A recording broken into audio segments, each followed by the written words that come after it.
Fake HOA cops tried to take my kid, but my army dad slammed them headfirst into the pavement. Before we dive into the story, let us know where you're watching from. It was a quiet Thursday morning in the suburbs. The kind of morning where the birds are louder than the traffic and the smell of coffee drifts lazily through the kitchen window. Sarah, a young mother of one, had just settled into her routine: eggs on the stove, cartoons on the TV, and her 5-year-old daughter Mia playing on the carpet with a stack of picture books. Everything felt normal until there was a knock at the door. It wasn't frantic or loud, just a firm 3-tap rhythm. Sarah glanced at the clock, 8:42 a.m. They weren't expecting anyone. She wiped her hands on a dish towel and walked over, peeking through the peephole. A man stood on the porch, dressed in a clean navy blue uniform with a patch on the sleeve that read HOA Security. He wore dark sunglasses even though the morning sun was still barely above the rooftops. She opened the door halfway, leaving the chain on. "Morning, ma'am," the man said, nodding. "I'm with your neighborhood's HOA enforcement team. We've had reports and I need to do a routine wellness check on the child in the home." Sarah blinked. "Excuse me." "The child," he repeated, straightening up. "It's a standard check, nothing to worry about. I'll just need to verify she's safe and well cared for. Shouldn't take more than a few minutes." Something about his tone was off, too casual, too practiced. And what kind of homeowners association did wellness checks on kids? Sarah frowned, keeping her hand tight on the door. "I've lived here for 4 years, she said slowly. "I've never heard of the HOA doing anything like that." The man's expression didn't change. "It's a new initiative. Safety protocol. A lot of people don't know about it yet." "Then I'd like to see some ID," she replied, her voice sharpening just a little. He pulled something from his pocket, an old leather wallet, opening it like a badge holder. Inside was a laminated card with a logo she didn't recognize and a name typed in bold letters. But it didn't look right. There was no seal, no photo, just a few lines of text and a barcode. Sarah's gut twisted. Something about this was wrong. Sarah didn't open the door any further. If anything, she tightened her grip on it. "I don't know who you are," she said carefully, "but my daughter isn't going anywhere." The man's jaw tensed. He shifted his stance, now standing a little too close to the doorframe, his boot edging over the welcome mat. His friendly act dropped, just like that. His tone hardened. "Ma'am, I don't think you understand. This isn't optional." Sarah's heart kicked up in her chest. Her fingers hovered over the lock, ready to shut the door, but something about the way he leaned forward made her hesitate. She glanced back inside. Mia was still sitting in the living room, oblivious, legs crossed, humming to herself. The man raised his voice just slightly. "I'm not asking. I'm telling you, let me in so I can see the child. If you refuse, there will be consequences." That's when the fear set in, not just a flicker, but a full-on flood. Sarah stepped back, leaving the door on the chain. With her free hand, she grabbed her phone from the kitchen counter. She turned away to unlock it and call her husband. She didn't even get to the dial screen. Suddenly, the man slammed his palm against the door, making it rattle on its chain. Sarah jumped, nearly dropping the phone. Her thumb missed the contact, opening her photos instead. She tried again, but before she could hit call, the man barked out, "Put the phone down." She didn't move. He took a step back, pacing slightly on the porch like a caged dog. His sunglasses were still on, but his body language said everything. He was angry, impatient, ready to make a move. And he wasn't leaving. "Look," she said, her voice shaking now, "I don't know what you think this is, but you're wasting time," he cut in. "Just let me do my job." From across the street, a curtain shifted. Then another. A neighbor stepped out onto their porch, squinting toward the noise. They saw the man, saw Sarah standing inside, half hidden behind the door. But they didn't say anything. They just stood there watching. Sarah caught the eye of an older woman on the sidewalk with her dog, pausing mid-walk. The woman frowned but didn't come closer. People were noticing. That should have felt like a relief, but instead it felt worse. Everyone was seeing this happen and no one was stepping in. Sarah tried again to call, this time thumbing the emergency dial. As soon as the screen lit up, the man lunged forward and smacked the door hard, the chain groaning under the pressure. Sarah stumbled back, dropping the phone completely this time. It clattered across the floor, spinning under the hallway table. Mia looked up now, finally sensing that something was wrong. Her small voice floated out from the living room. "Mommy?" The man leaned in close to the crack in the door, lowering his voice. "If you don't hand the girl over, I will come in and take her myself." Sarah stared at him, frozen.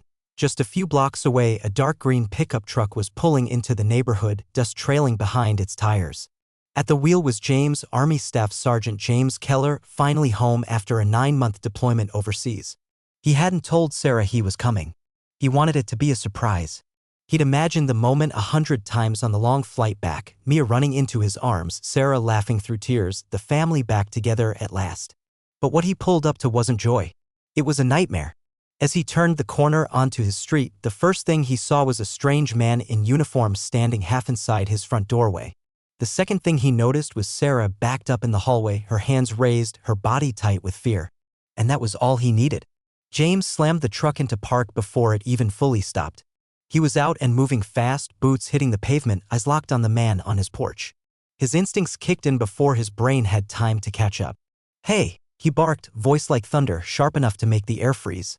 The man flinched, turning toward the sound. For a split second, he tried to recover, standing taller, putting a hand casually on his hip like he had some kind of authority. But James was already closing the distance. "Who the hell are you and why are you at my house?" he demanded. The man held out a hand as if to wave him off. "Sir, this doesn't concern you. I'm with the HOA. Don't lie to me," James snapped. His boots hit the first step of the porch and the stranger took a nervous half-step back. Sarah's voice came from inside, shaky, desperate. "James? He said he was trying to take Mia. He said it was a wellness check. That was it?" That was all James needed to hear.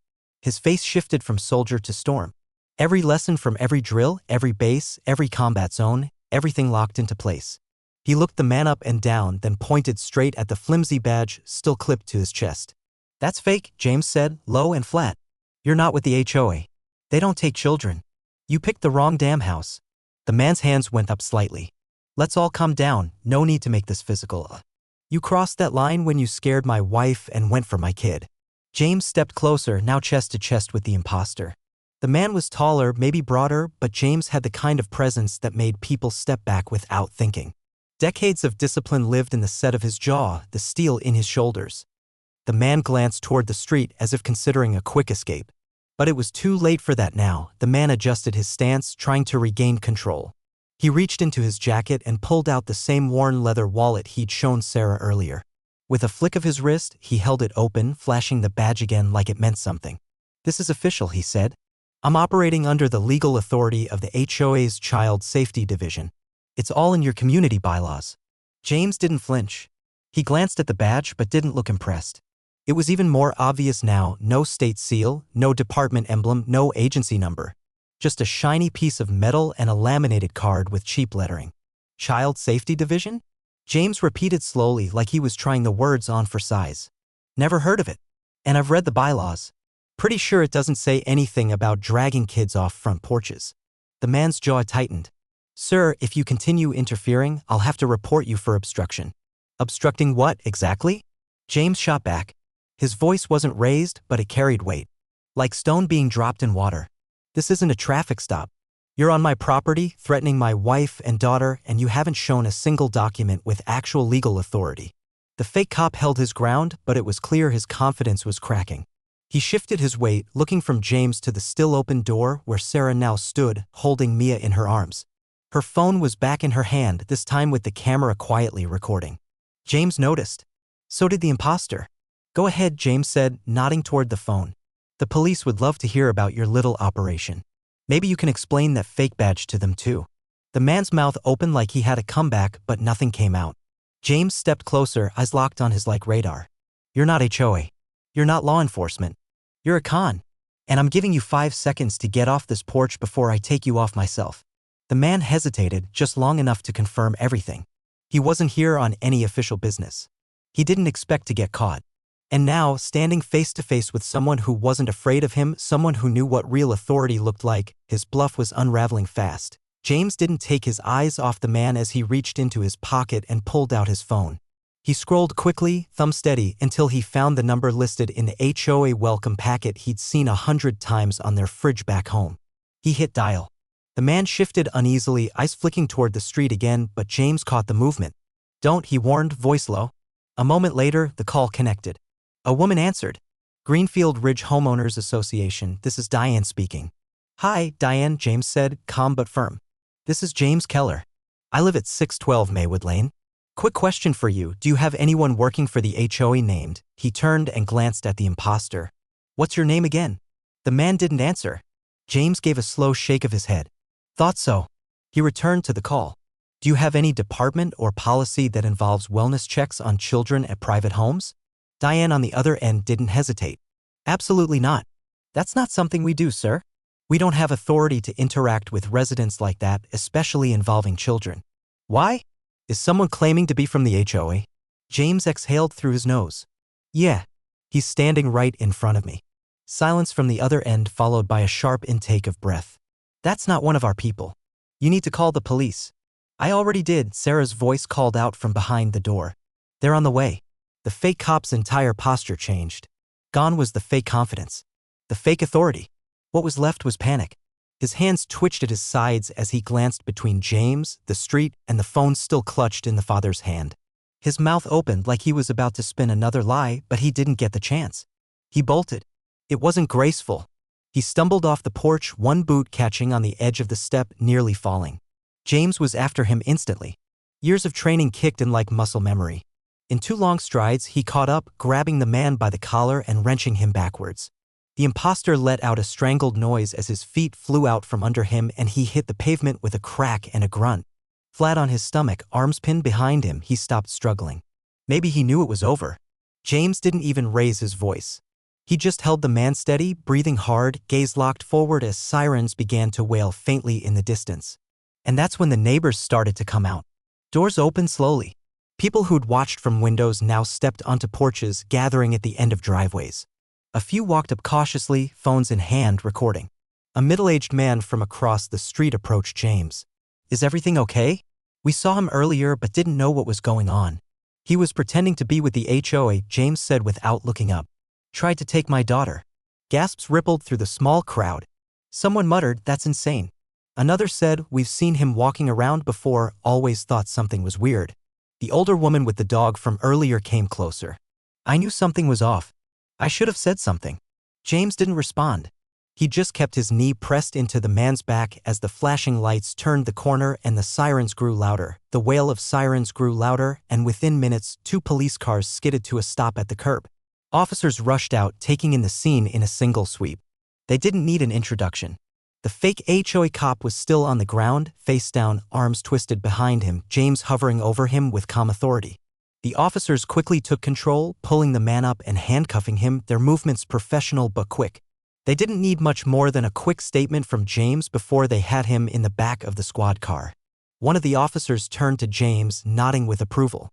Good work, sir. We'll take it from here. You did the right thing. James didn't respond, his focus already shifting back to Sarah and Mia, who were standing in the doorway. Mia was still clinging to Sarah's leg, eyes wide with the kind of fear that comes from not fully understanding what happened but feeling the weight of it anyway. Sarah wrapped her arms around her daughter, pulling her close, the relief flooding her face as she saw James was unharmed. Are you okay? She asked softly, her voice trembling. I'm good. You. Better now that you're here. The officers continued to work, collecting statements, checking the man's identification, and loading him into the back of the police car. His lies had fallen apart and now the community was starting to learn the truth. One by one, neighbors began to approach. The older woman with the dog was first, walking up to Sarah and James with a look of concern. I'm so sorry, she said, her voice soft but filled with guilt. I should have stepped in sooner. We all should have. I saw him talking to you this morning, and I thought something was wrong, but I didn't know what to do. James gave her a small nod, acknowledging her words but not holding any anger. You're fine. No one knew. This kind of thing doesn't happen here. But the woman didn't look convinced. She glanced toward the other neighbors gathering now, all of them murmuring among themselves. He won't be back, right? One of them asked, his voice laced with worry. No, he won't, James said firmly, his tone reassuring. And I'll make sure it doesn't happen again. One of the younger neighbors, a man in his 20s who had been watching from his porch, came over. I've got 2 little ones myself. I can't imagine what you guys went through. He looked at James with gratitude in his eyes. You did the right thing, man. Real hero stuff. James didn't flinch at the word hero. He wasn't here for praise, not in the way they meant. He was here to protect his family. As more neighbors came forward, offering support or expressing their relief, it became clear. This wasn't just about what happened today. It was about the kind of community they had. People might have been hesitant at first, unsure whether to get involved or speak up, but now they were united. They rallied around Sarah and James, making sure their home felt safe again. "We've got your back," one of the older men said, giving James a solid handshake. "If you need anything, you just let us know." "Thank you," Sarah said, her voice steady but grateful. She glanced at James, who stood beside her, a quiet strength radiating from him. He didn't need the praise, but it was there from every corner of the block. From every person who had witnessed it unfold and seen him act without hesitation to protect what mattered most. As the officers drove off with the imposter in custody, the community slowly began to disperse. But there was a lingering sense of peace, a kind of unspoken bond between neighbors who now knew they could rely on one another. And for James, it wasn't about the accolades. It was about doing what he'd been trained to do, what he would always do, protect those he loved, because that's what mattered most. That evening, after the police had left and the street had quieted down, Sarah sat at the kitchen table, staring out the window as the last remnants of daylight faded into dusk. The house felt quieter now, safer. But the weight of everything that had happened lingered in the air. Her fingers traced the rim of her coffee cup, but she wasn't really drinking. Her mind kept drifting back to that moment when she stood in front of the door, helpless, feeling like she was losing control of everything. Then she thought of James.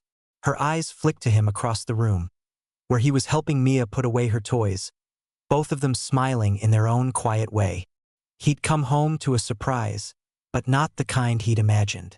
No grand welcome, no celebration, just the terrifying realization that their family was at risk.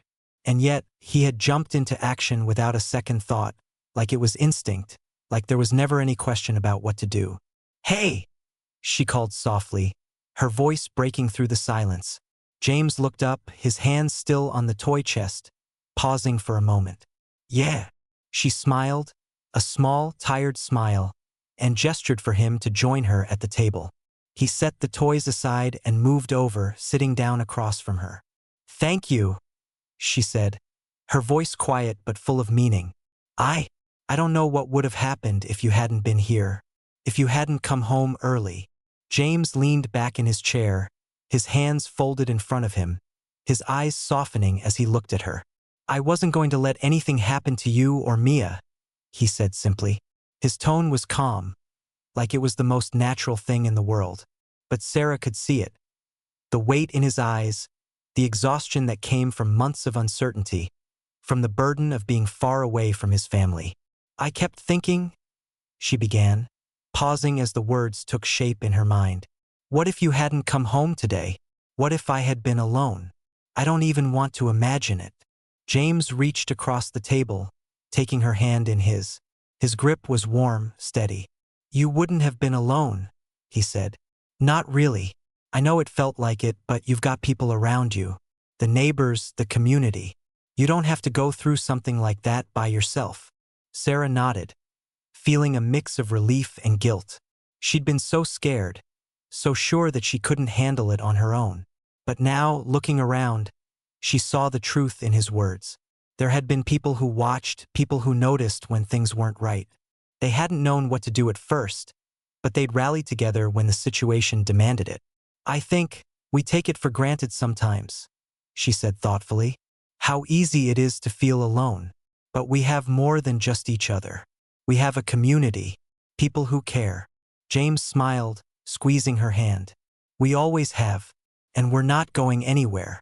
Not now. Not ever." Mia, who had been quietly listening from her spot at the table, looked up with wide, curious eyes. "So we're all safe now?" Sarah's heart softened. She reached over and ruffled her daughter's hair. "Yes, sweetheart. We're safe. And we're together. That's what matters most." "And we'll always stick together, right?" Mia asked, her little face serious, as if she fully understood the weight of the promise. James chuckled softly. "Always." Sarah looked at her husband, then at their daughter, and the warmth in her chest spread out like a wave. The fear, the uncertainty. It all seemed so small now. They had made it through this because they were together, because they trusted each other, because they never gave up on their own strength. That's the most important thing, she murmured. Trust, vigilance, community, and knowing that no matter what comes our way, we'll face it as a family. James nodded, his expression solemn but steady. We're stronger together. And for the first time that day, Sarah felt a deep sense of peace settle in her heart.